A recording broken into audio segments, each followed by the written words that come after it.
Hello, everyone, and welcome to the webinar. My name is Ashley Van Ways, and I work for the Global Legal Empowerment Network.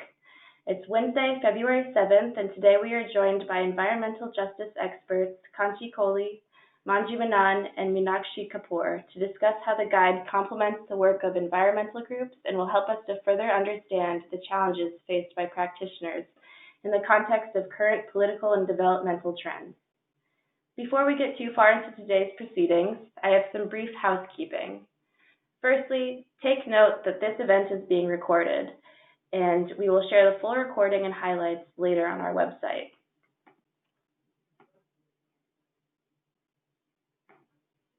I also want to make sure you can hear well and are able to use our webinar system.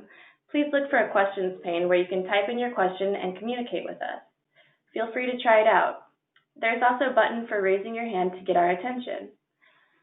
I'd like to introduce you to the Global Legal Empowerment Network.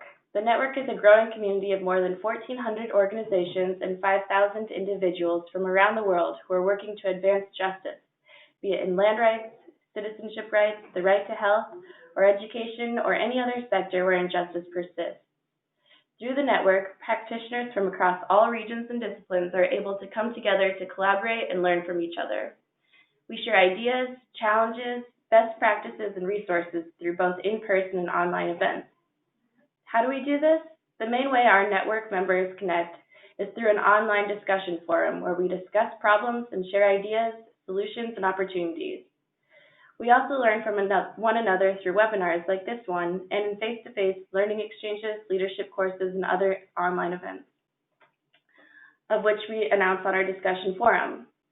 Additionally, there is an online library which today has more than 1,500 free legal empowerment resources such as training materials, monitoring and evaluation tools, case management forms, academic research, and more.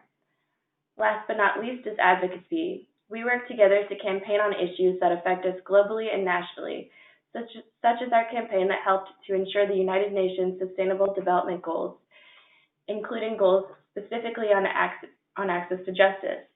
Keep an eye out for our new campaign, Justice for All, which is set to launch later this month. You can join the network on our website at namati.org/network. Membership is free and open to all. Just complete a sign-up form and you're in. We will be getting in touch with all of you after the webinar with a link to invite you to join. So please type in your questions in the questions pane as we move along. We will collect them and do our very best to answer every question. There will be time after the presentation to pose some questions to the presenters directly. Time permitting, we can also give the floor to participants, so let us know via the questions pane if you'd like to be unmuted and the question or topic you'd like to talk about. And now I am pleased to introduce Manju Menon, who will be moderating this webinar. Manju is a senior fellow at Center for Policy Research, where she co-directs the Environmental Justice Program at Namati. Manju, over to you.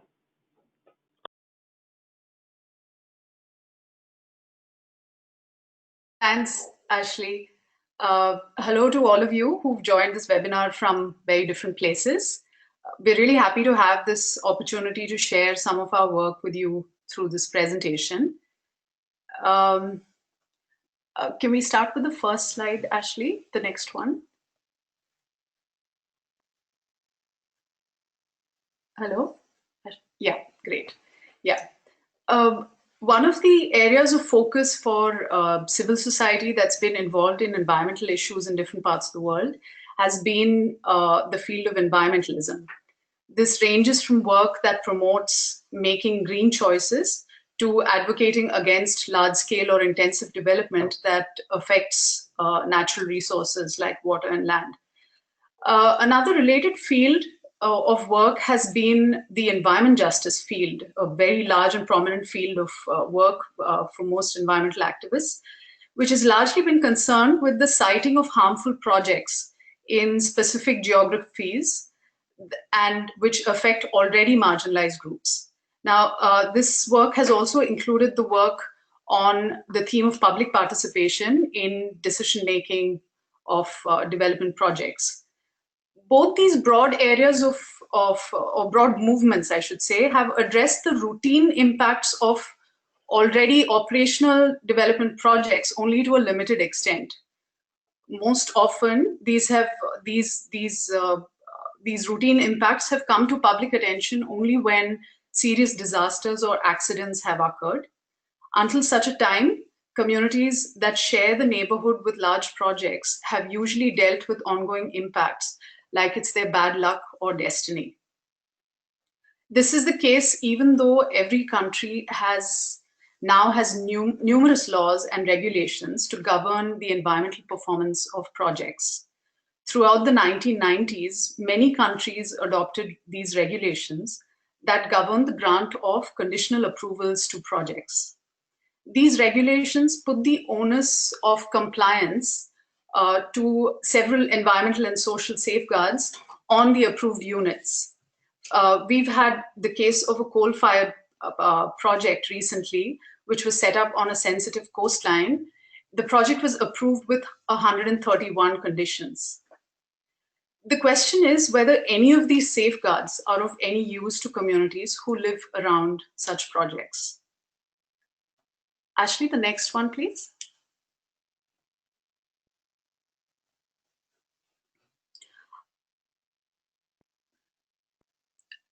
Yeah, this is an example of a clearance letter to a project that's located in a coastal area in southern India. Ashley, can we move on to the next one? So our work actually focuses on this question of whether these environmental and social safeguards are actually useful to communities. Our work has used a legal empowerment approach so that communities who live in these neighborhoods understand that these project operations are meant to be legally regulated. We train paralegals in these regulations. The legally trained paralegals and affected communities use their knowledge of regulations to bring attention to these routine ongoing impacts. They use non-adversarial methods to approach the government authorities who are meant to ensure compliance. And India has a large number of such regulatory authorities and bodies who are meant to ensure compliance. This kind of approach could complement other strategies that are used by affected communities, such as protests or litigation or even high-profile media campaigns.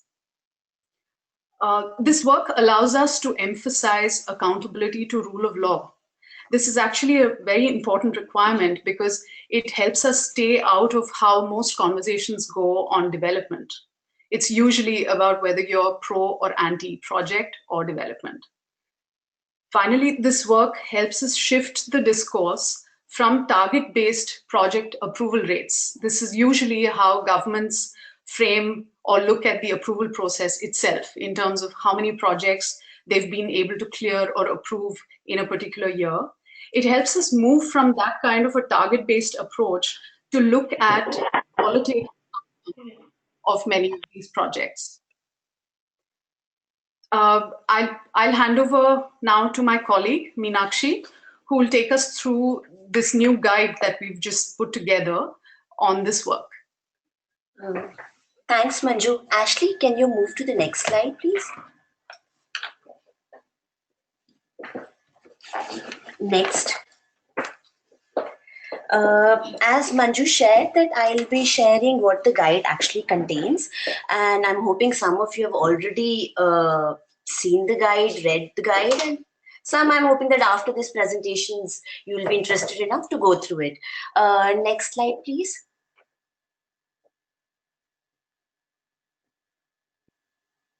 Ashley, next slide. Yeah. As you can see on the left-hand side of the slide, it provides the contents, the basic layout of the guide. There are 4 parts to the guide. While the first 3 parts have the paralegal, the community paralegal at the center of the program, the 4th part is more about the elements along with the paralegal that go into making an effective, functional paralegal program for environmental justice. So it tries and show how paralegals fit with other pieces of the program. So this is the basic layout of the program, and through these 4 parts, what we're trying to do is, I won't say that we are trying to give answers to how-to questions, but rather give a direction to how somebody who's looking to design a similar program, to their thinking, the line of thinking that one could adopt. So these questions could be how to frame a case problem statement, or how to select which remedies to pursue, or how to turn the experience that one has from the cases into concrete policy suggestions. Next slide, please.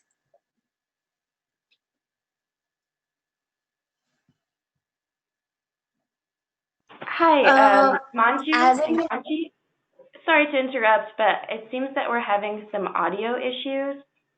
So could you hold on for just a moment while we try to make sure that the rest of the audience can hear us? Oh, it is working now. Sure. Okay, sorry about that. Please continue. Yeah.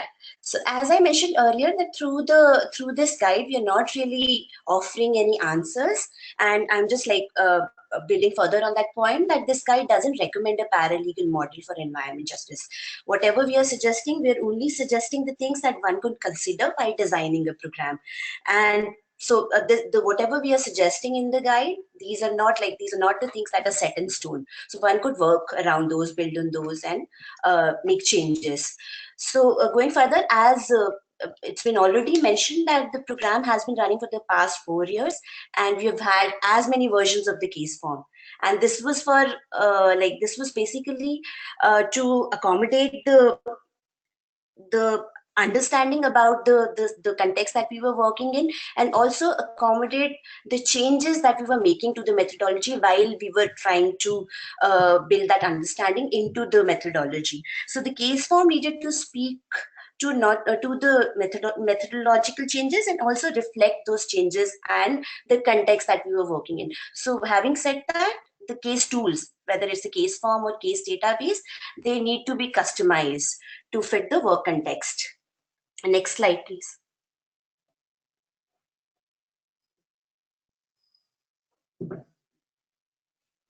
Next slide. Yeah.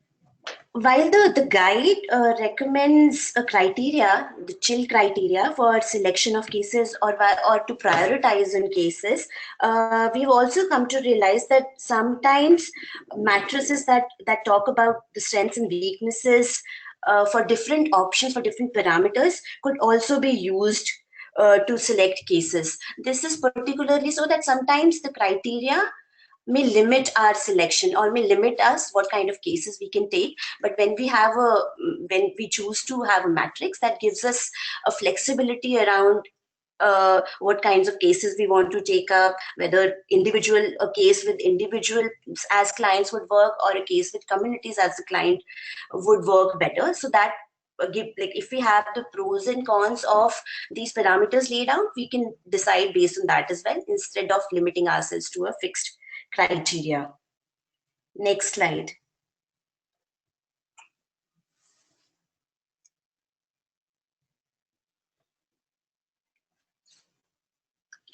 Now I'm going to share a couple of suggestions while one is using the guide.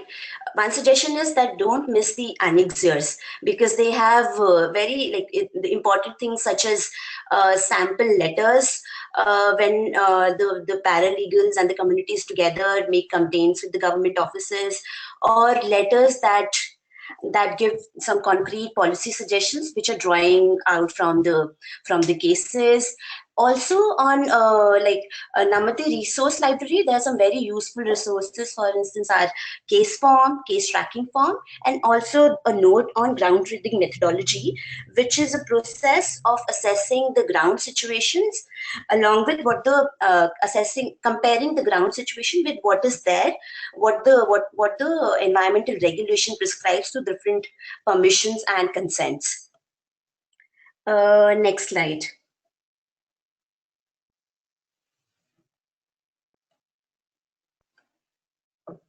Another thing to look out for is the case examples. These are actually the real-time experiences of communities when they went about solving their problems, environmental justice issues, and how did they go about it, what kind of hurdles they faced, how did they resolve those. So these are actually the real experiences, so don't miss out on the case examples. And the precautions and things to remember, this specifically I'm saying because the guide has been laid out in a very stepwise manner. So when it comes to integrating 2-3 steps together and coming up with certain suggestions or lessons, synthesizing those, that work is being done through these precautions. So these will also be useful when one is thinking of starting a paralegal program. Next slide.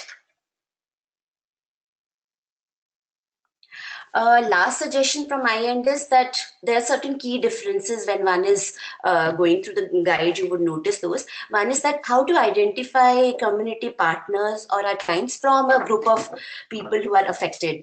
There are certain strategies which look very similar, but in effect they could be very different. For instance, mediation and negotiation. So those kind of differences have been laid out very clearly in the guide. And third is, how does one evaluate the success of a case? That could be done at various levels. At the level of the case resolution, if the problem is resolved with which the case started, or the paralegal's efforts, have the efforts made by the communities have actually led to a solution, or is there something else that is happening?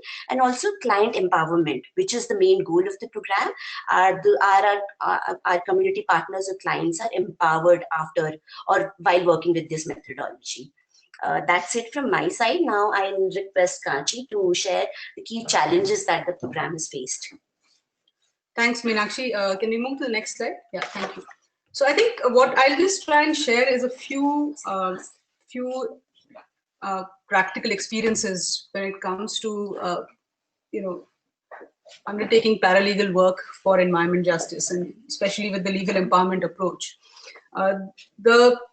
We are trying to work with two kinds of people, as while there are those who are complicit to the problem. What the actual work involves working to work with governments on the one side and affected people on the other. And quite often, what one realizes is that even though we would desire this to be a step-by-step approach, it doesn't always work in a linear way. You need to try and build in strategies from all different kinds of adapt the approach, pick up strategies along the way. So even if the guide would give an understanding that you do this and then followed by this you do another thing, often that innovation needs to be part of the process. And I'll just basically highlight a few challenges that we have faced in the work when it comes to both looking to empower citizens and affected people, as well as get responses from the government. Next, please. So just the first 4 kinds of issues that definitely come up when working with governments, and is starting with just getting the institutional response. So a lot of the solutions to getting addressing problems or addressing impacts really relies on getting an institution to first respond, and then even if they respond, next slide please, even if they respond in a way that this letter will show you, there will be clear directions that will be given, orders will be given for cleanup, restoration, to really actualize it on the ground. So there have been instances where there have been notices after notices. The government is technically responding, but it has not necessarily meant that there is on ground things have changed for the affected people. The other issue is linked to this is that sometimes the responses are not there because there's a very thin line between public and private right now in many parts of the world. A lot of projects are backed by governments, they're owned by governments. So the government's actually taking action against governments or in a project that you're directly involved in is often a challenge that comes up. Next, please. The third issue is with respect to the law itself. A lot of this work relies on having legal hooks. The chill criteria that you would see in the guide really talks about having a legal hook through which you will try and get a remedy or get a problem solved. But in many parts of the world, and definitely in India, laws are changing quickly. Next, please. Next slide. Laws actually are changing so quickly that several of the legal hooks that you would be relying on suddenly slip away. So then you need to work towards getting either newer legal hooks or finding other kinds of institutional responses, stable laws which are not changing so fast. So I think those are the kinds of issues that come up. The fourth problem with working with governments is that in many parts of the world, and even in India where we work, there's a complete breakdown of trust between people and governments. So you just don't even trust going to the government. Starting off a paralegal program where we're looking at administrative remedies to even convince people that it's better we've tried other approaches. Could we actually look at another form of trying to get administrative remedies? The government is not a trusted entity for several people. So I think that breakdown of trust is there. Which is the challenge for this work. Next, please. Many of us, I think, will also know that it's not always easy working with people as well. For a range of reasons, a lot of organizing, getting people convinced about working on an approach like this is definitely not easy. So getting, the process of empowering citizens is also not an easy one. The first one is actually not everywhere legal empowerment is desired. We've got responses saying that, why don't you just solve the problem for us? We're not necessarily wanting to learn the law. This is a very singular sort of a problem for us. If you get it addressed, I don't necessarily want to become a public spirited person who wants to solve problems for other people. So first challenge is that convincing people or finding people who would even believe in the legal empowerment approach or learning the law to solve problems. The second, I think, is the idea of an evidence-based long-term process. The two issues with this: first, lots of people would like also quick fixes. Problems are old; they've lasted for 1 or 2 decades in some places. So you don't necessarily want to wait for a very slow process of collecting evidence. Next slide, please.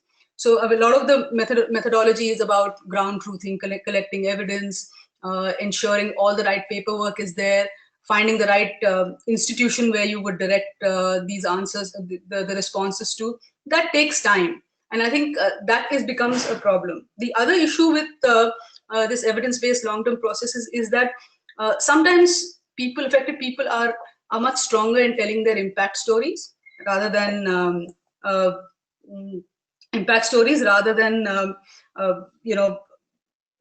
very quickly. Basically, so developing that evidence becomes a problem. Next, please.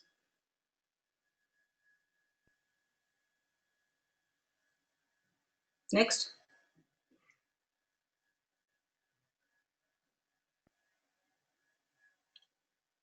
Yeah, these are just examples of slow ground truthing processes that have led to solutions and responses from the governments. Next.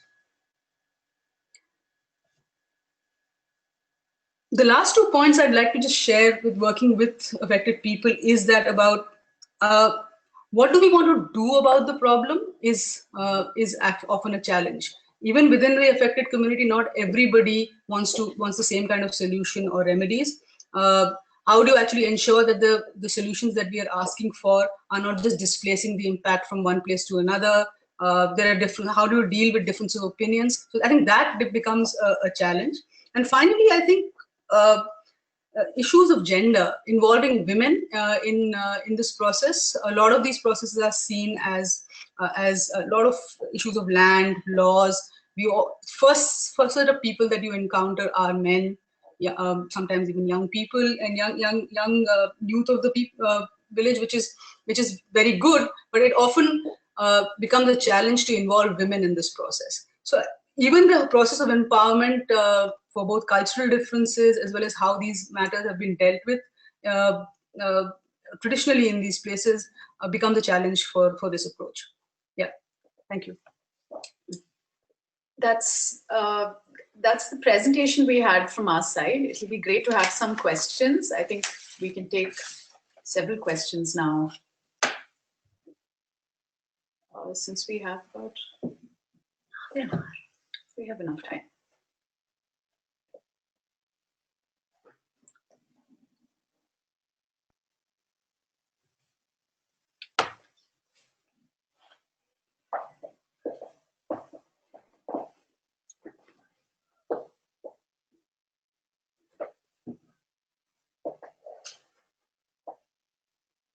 Any questions?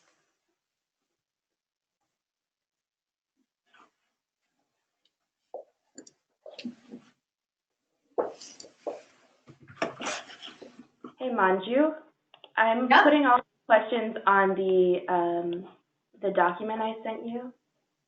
Yeah. I have one question so far. Maybe read down. I can read it out. This is from Shambhavi.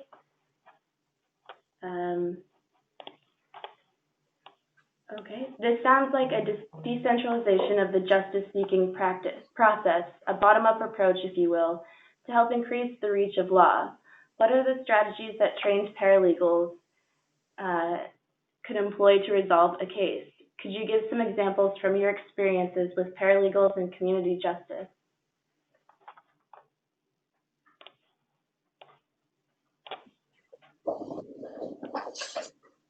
Sorry, Ashley, can you please repeat that? Sorry, I'm having some difficulty with the document.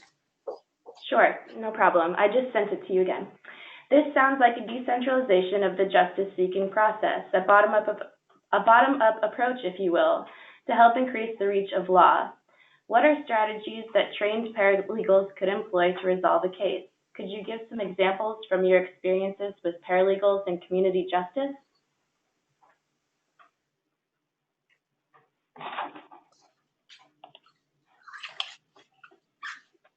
Yeah, I think a lot of different kinds of strategies community organized paralegals have used. It ranges from ensuring. I mean, it ranges from mobilization to using the media to really doing training programs to just try and understand both the issues as well as reach out with what kind of legal hooks and laws are there to address these issues. So I think there's a whole bunch of strategies that paralegals have used to try and even in some places even just consistent field work in a place to understand the impacts, to so research skills, mobilization skills, some bit of training skills. I think paralegals require a lot of those skills to develop strategies to both engage people in the process as well as reach out to address take on the legal empowerment as the approach to address some of these problems.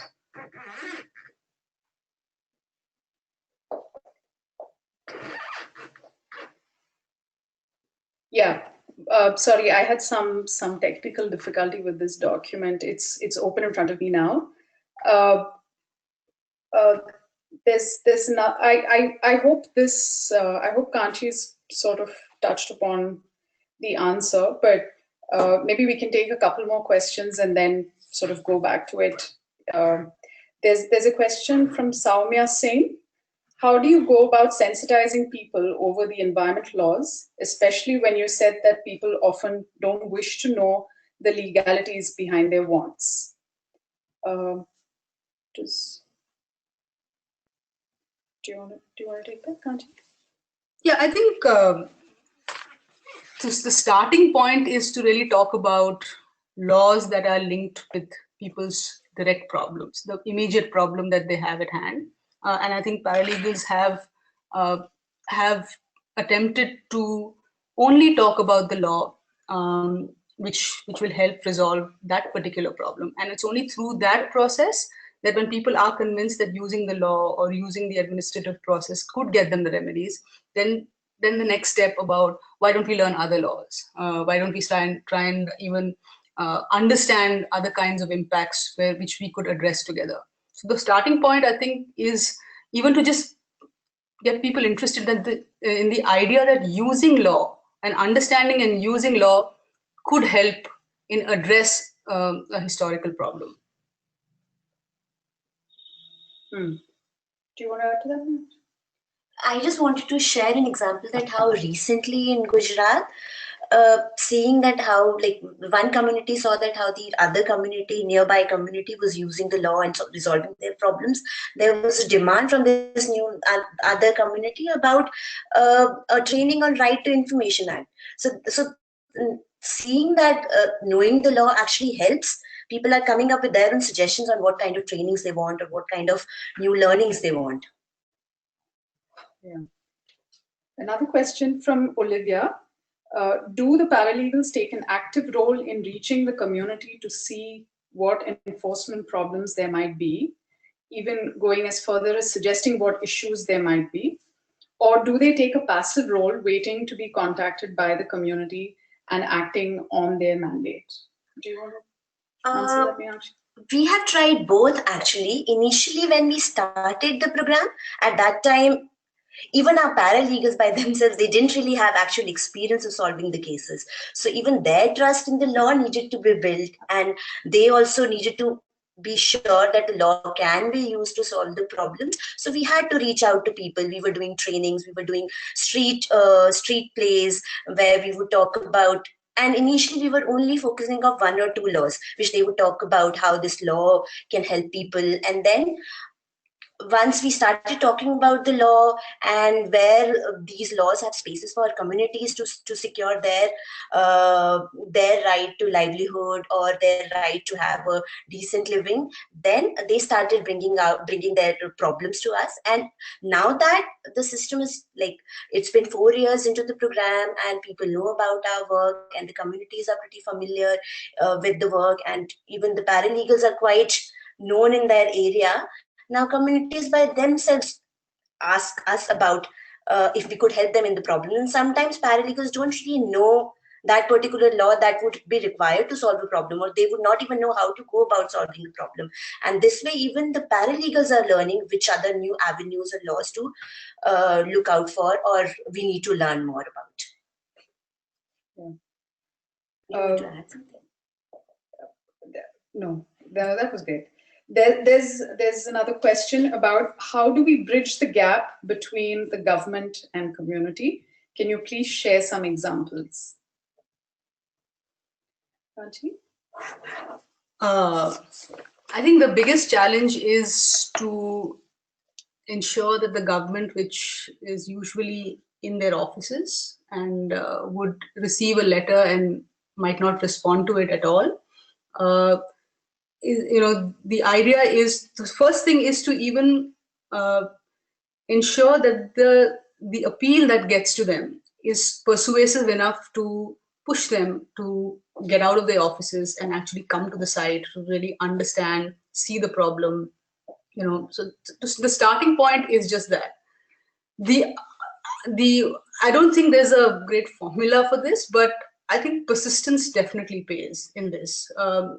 Just constantly ensuring that there is credible complaints, regular follow-up, visits to government offices. We've had paralegals actually who visited the government office when there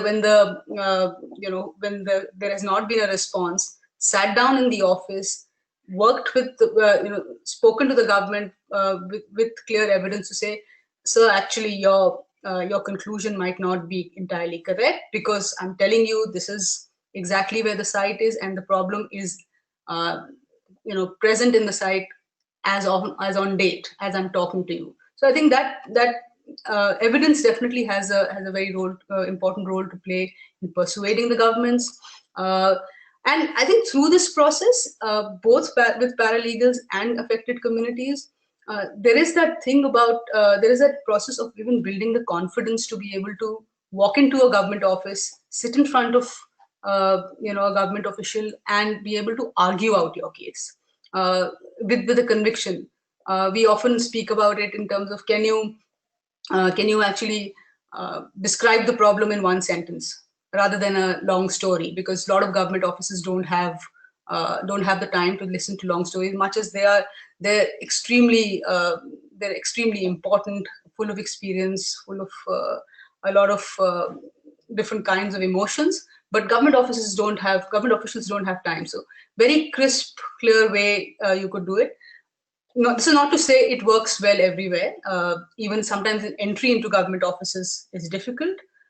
So I think it just gradually, case by case, region by region, to build those allies in government where you sometimes are speaking softly, sometimes a little stronger, I think that strategies definitely are both part with paralegals as well as affected people. Yeah. In some cases, we've also had examples where after a few cases have been taken to government officials, they also get more open-minded about this work and more accepting about the the complaints that people bring to them, because the truth of the matter is that government agencies who are given the task of ensuring compliance are also very poorly resourced and poorly funded. And in fact, there are many studies which show that the number of officials who are available for this kind of work are very few, far less than what's actually needed. And so in some cases, government officials do gradually understand that this is important work that needs to be done, and that this can be done in a collaborative manner. There's another question from Cheryl Little. How do you identify communities where a legal empowerment process can be successful? Do you conduct situation assessments, and what do you look for? Yeah, let me try to answer this. We actually in India, we work in 4 sites, and we primarily decided to work in these areas because they are affected by a large number of projects that have been operational for a very long time. And as I said at the beginning of the presentation, these are not places that have received the kind of attention they need for the impacts that they face.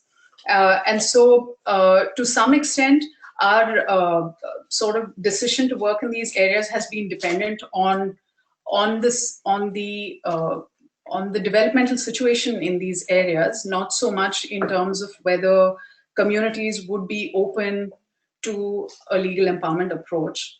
But of course, I mean, we've had mixed successes with the legal empowerment approach. As Kanchi has said, it takes a long time sometimes to get communities to be involved in this process. Oftentimes, in fact, during our first year, many of our cases had just 1 or 2 people working with the paralegals because no one else was willing to come forward or had the time and resources to actually participate in this kind of exercise, because some cases take up to 1 and 2 years to reach some stage of resolution.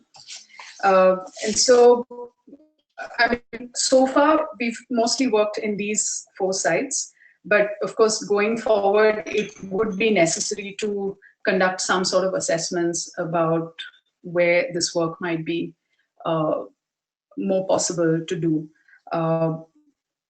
We haven't really thought very much about that area because we actually have a large number of places where this work is really important. And so we are hoping to take this work to more areas. Does either of you want to add to this? No? Okay.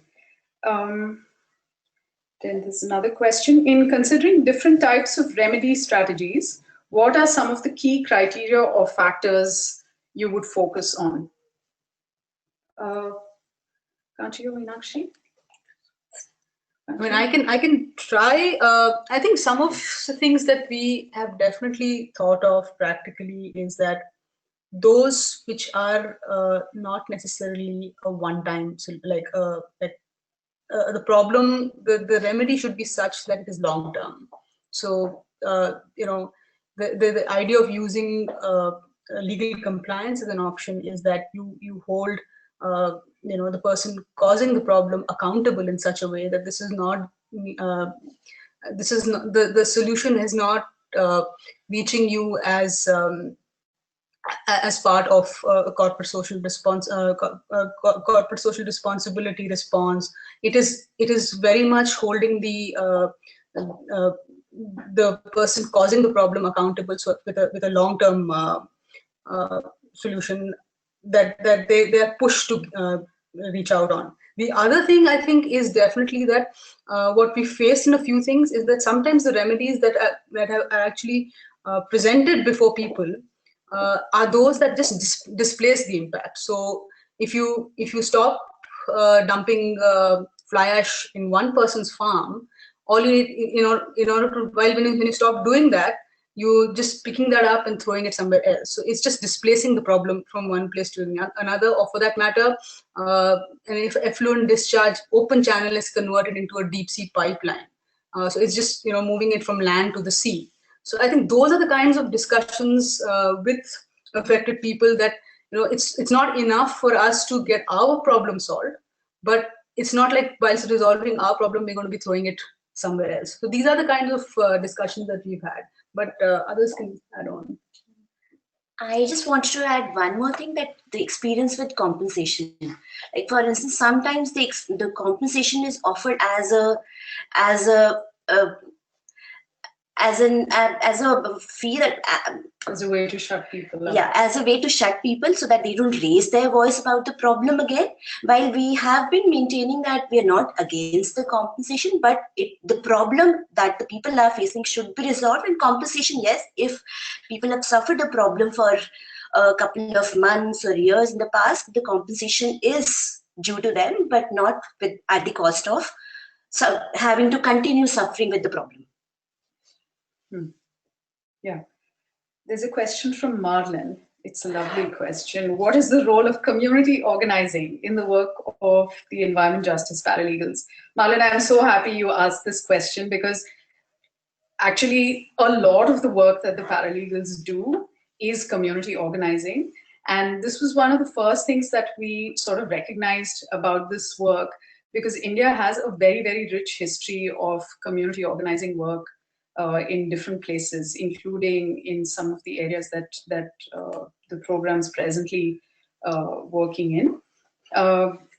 And community organizing is absolutely essential, because that whole task of getting people to get together and understand that these projects have to be legally regulated, and that if that is not taking place, then some sort of collective effort needs to be made to bring attention to the cases of non-compliance that are all over the place in all of the sites that we're working in. Community organizing is one of the most important skills that the paralegal needs to have to be able to achieve this. Some of our lead paralegals have over 10-15 years of community organizing experience, and they find it extremely useful in the work that they're doing as part of the program. Can't you want to add to that? Yeah, there's a question from Soumya Singh. Yeah, did you have any role to play with the Supreme Court's decision on shutting over 60 mining sites in Goa? Absolutely none. No. So as we mentioned at the beginning, we largely look at, we largely use a methodology which does not involve going to courts. But that doesn't mean that this work has nothing to do with litigation, because we use a lot of good judgments and orders that have come through courts in the work that the paralegals do. So, they basically use them as, they basically use judge-made law, in the field to try and get those implemented. And at the same time, a lot of the work that the paralegals do on cases do actually have the ability to be taken to court, because what they're basically doing is working up a case and building a case file, and ensuring that they have exercised all the options that are available to them within government. And if communities feel that they haven't got remedies, or they haven't been satisfied with the remedies that they've got, it's always possible to do that. But we don't do that part of the work. There are others who are far more qualified in India to be doing litigation, and so we leave it to them. I think just to add to what Manju said, in fact, a solution which is looking at suddenly shutting down 60 mines is also something we discuss in great detail when we look at what kind of solutions we want out of a problem, because many places that we work in, a lot of the people who are affected also work in these areas, in these mines or in these industries. So asking for a shutdown would also mean that a lot of people will lose employment, and they would be, we would be creating conflict in a place which is already dealing with a lot of impacts. So I think some of these things are discussed in great detail, and even in the kinds of things, the solutions that we are looking for. In fact, that's is one of the challenges that I was speaking about, that deliberating and finding the remedies that work for a variety of people in places that what we're asking for does not mean that half of the village or half of the district would lose their jobs, their contracts, everything. Yeah.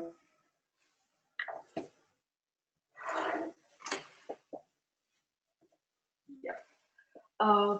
There's a question on gender. I think gender was mentioned as one of the challenges, and is certainly a big challenge for my organization's paralegal work in Cameroon. In the paralegal program you're working in, what has been the most effective way to increase women's participation? Do you have training places reserved for female paralegals only to ensure a good gender balance? Kanchi?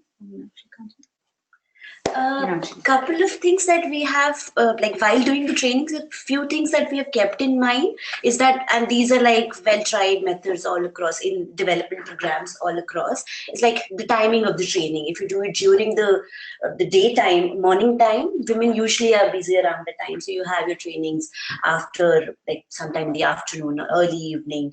Then having female paralegals, community paralegals, females, that has really helped us in getting more involvement from the female, having more female clients on board.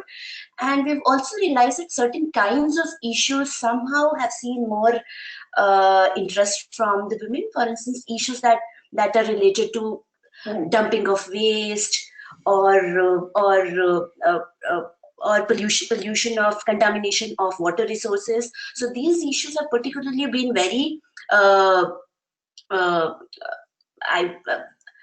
these issues have been have had more participation from women as clients and as people who go about solving the problems.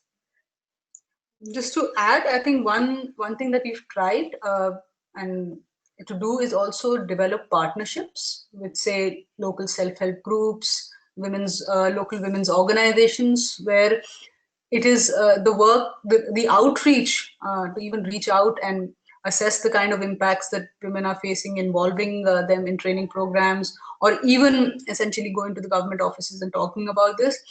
These partnerships have been very, very important for the work, for the paralegal also. I mean, for a while in western part of India, we were doing a lot of the training programs in the office of this women's group, which ensured that a lot of the women who were involved with that women's organization were very much part of it.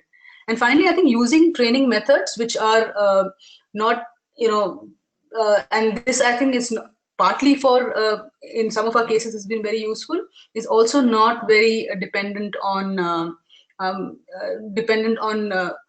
the word. I mean, there have been games, there have been other kinds of methods which people who, there's not necessarily women, but all people who are not necessarily interested in documents, books, are finding other creative ways to communicate the law, have been tried, whether it's through street plays, through games, and trying to get women involved. It continues to be a challenge. It's not like it's been successful everywhere, but I think we've been trying to be as creative as possible to get women's involvement. This is an interesting question about cases. Do you have many cases in relation to water usage? Kanchi, we have lots of cases on water usage. I mean, in the places that we are working in, whether it's industrial zones, ports, mining areas, both groundwater and surface water. So and in both in terms of both depletion and contamination. So groundwater and surface water depletion and contamination has been a lot of, there have been several cases where where a particular mine is not supposed to discharge in a stream and the water is contaminated. This is probably a zero discharge mine. There have been also cases where a certain kind of construction on the coastal, especially in coastal areas, has led to a salinity ingress in areas where sweet water is already in shortage. So there are a lot of cases which are related to water usage in excess, so depleting the water resource as well as contaminating the water source.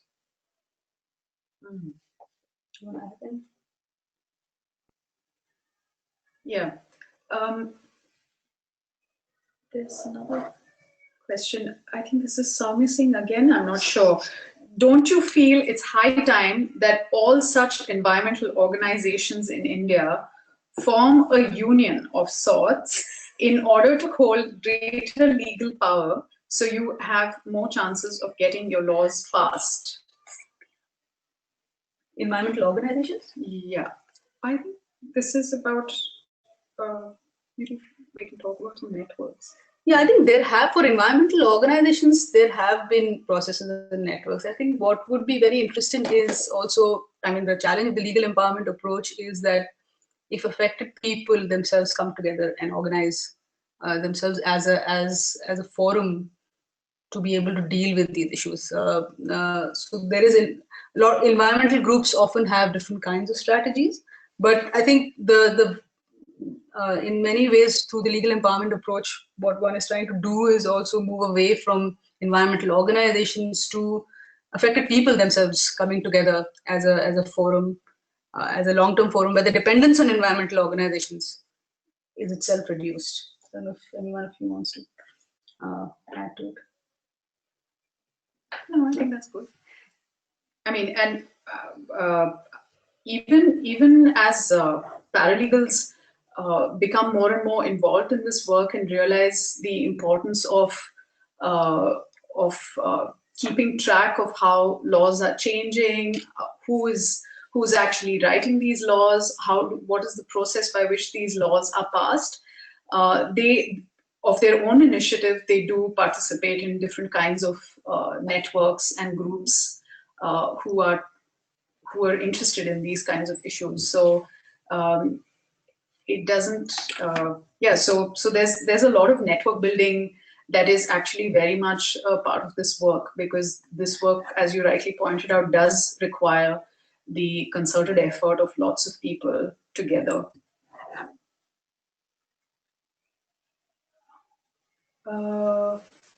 Yes, there's another question. When we talk about dynamic laws, how does the team negate the challenges raised by the same?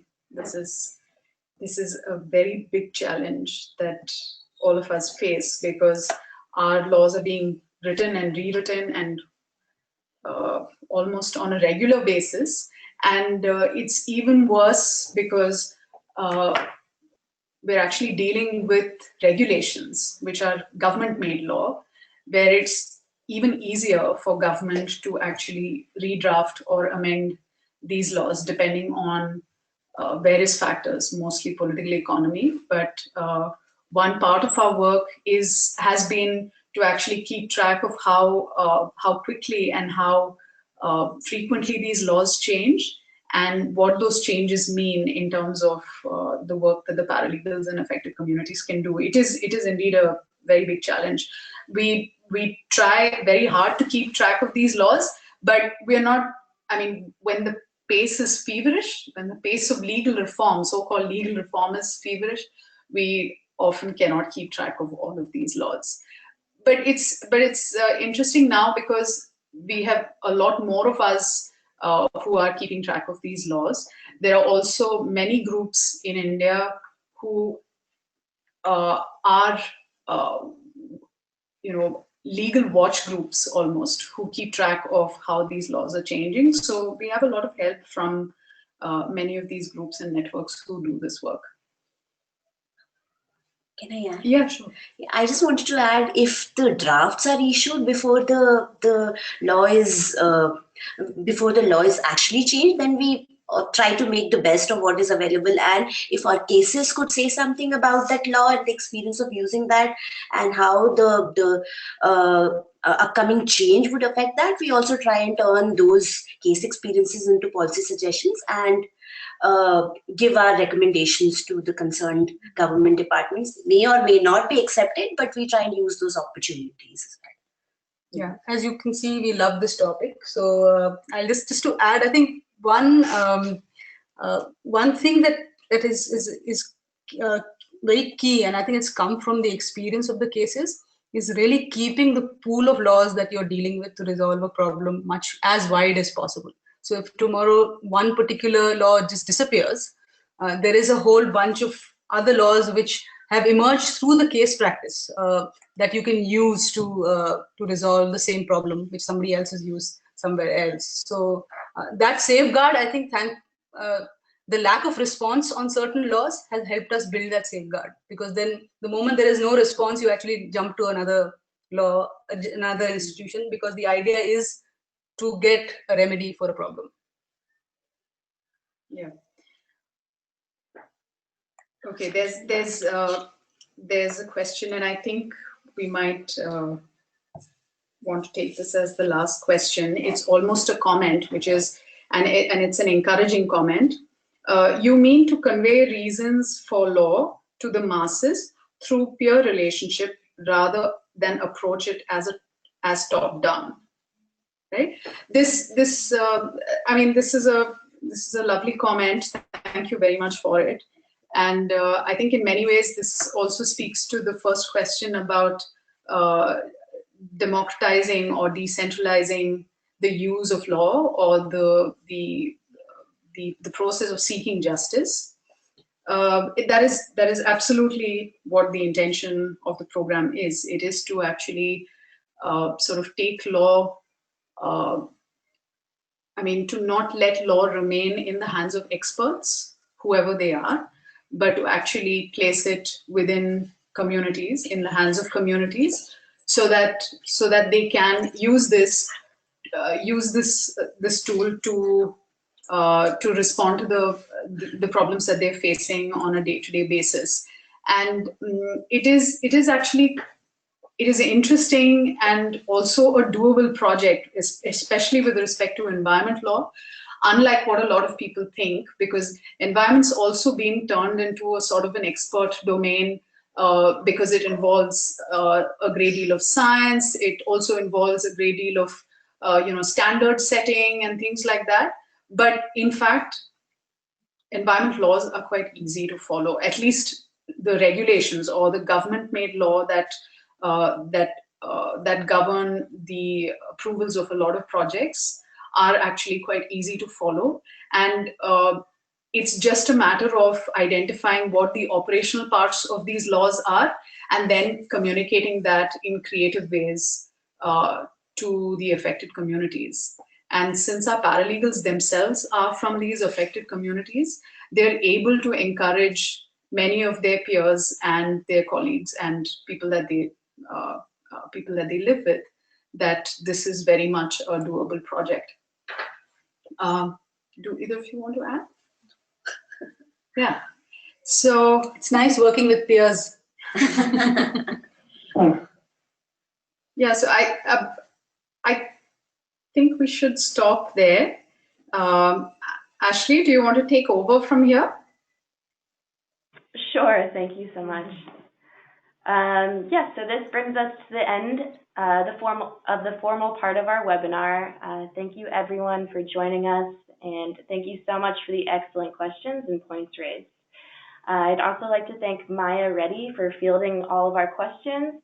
And last but not least, thank you to our presenters, Manju, Meenakshi, and Kanchi, for the informative presentation. You are all invited to become a member of the Global Legal Empowerment Network and download the guide at namity.org/network. We will also be in touch by email with a reminder invitation, and we will share the link to the full recording of today's webinar. So let's keep the conversation going. Thank you so much. We'll be in touch. Bye, everyone. Bye. Thank you for coming.